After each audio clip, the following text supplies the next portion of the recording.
कांग्रेस के नेता राहुल गांधी को एक बार फिर बड़ा झटका लगा है। चुनाव में हार के बाद राहुल गांधी वोट चोरी का राग अलापने लगते हैं। पहले हार के बाद राहुल गांधी ईवीएम पर ठीकरा फोड़ते थे, लेकिन सुप्रीम कोर्ट द्वारा ईवीएम को क्लीन चिट देने के बाद राहुल गांधी ईवीएम पर कुछ नहीं बोल पा रहे हैं। अगर वो ईवीएम पर आरोप लगाते और हार का ठीकरा फोड़ते तो एक्सपोज हो जाते कि ईवीएम पर बैन न लगाने का फैसला सुप्रीम कोर्ट दे चुका है।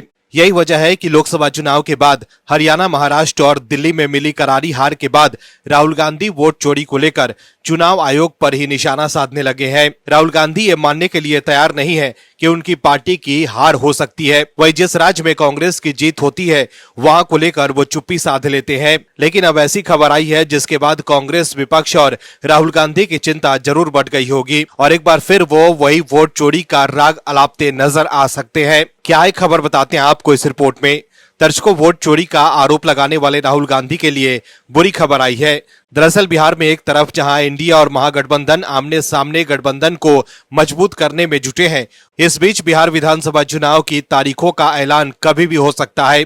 चुनाव से पहले राजनीतिक दलों की हलचल तेज हो गई है। एनडीए और महागठबंधन दोनों ही खेमों में सीट बंटवारे को लेकर चर्चा जारी है, लेकिन अभी तक किसी भी नतीजे पर बात नहीं बन पाई है।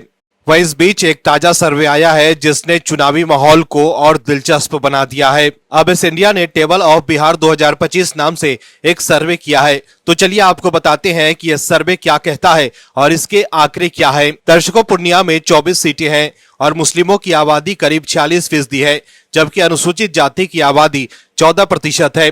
इस इंडिया के ताजा सर्वे के मुताबिक यहाँ 2025 में एनडीए की सीटों में कोई बदलाव होता नहीं दिख रहा है।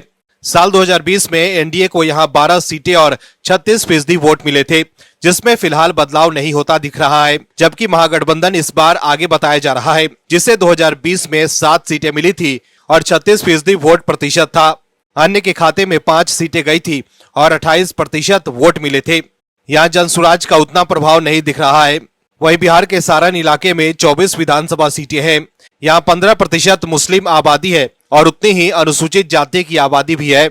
यहाँ इस बार भी एनडीए और महागठबंधन बराबरी पर लड़ते दिखाई दे रहे हैं। इस बार इन दोनों के बीच यहाँ कोई बदलाव होता नहीं दिख रहा है। साल 2020 में एनडीए को यहाँ 9 सीटें मिली थी और महागठबंधन ने 15 सीटों पर जीत दर्ज की थी, लेकिन इस बार जनसुराज की इन सभी सीटों पर मजबूत पकड़ बताई जा रही है।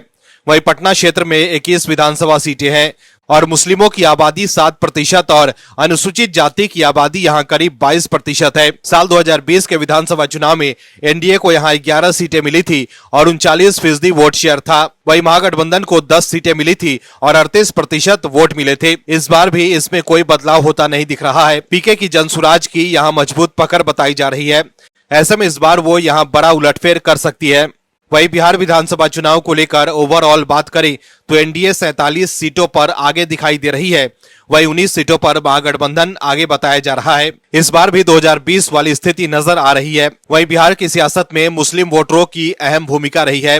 राज्य की कुल आबादी में मुस्लिम समुदाय की हिस्सेदारी लगभग 17% है। 2020 के चुनाव में इस समुदाय के करीब 75% वोट महागठबंधन को मिले थे, जबकि 17% वोट असदुद्दीन ओवैसी की पार्टी एआईएमआईएम के खाते में गए थे। यही बंटवारा कई सीटों पर महागठबंधन को भारी पड़ा। इस बार भी अभी तक एआईएमआईएम के साथ तेजस्वी यादव की पार्टी ने हाथ नहीं मिलाया है। वही सर्वे बताते हैं कि मुस्लिम समुदाय में असंतोष की एक बड़ी वजह है राजनीतिक प्रतिनिधित्व की कमी।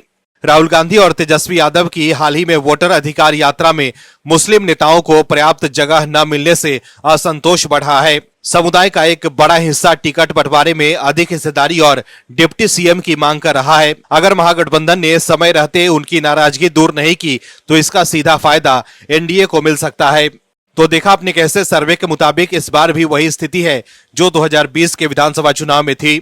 वह इस बार चिराग पासवान भी एनडीए के साथ है। ऐसे में इस बार एनडीए को बड़ी जीत मिल सकती है।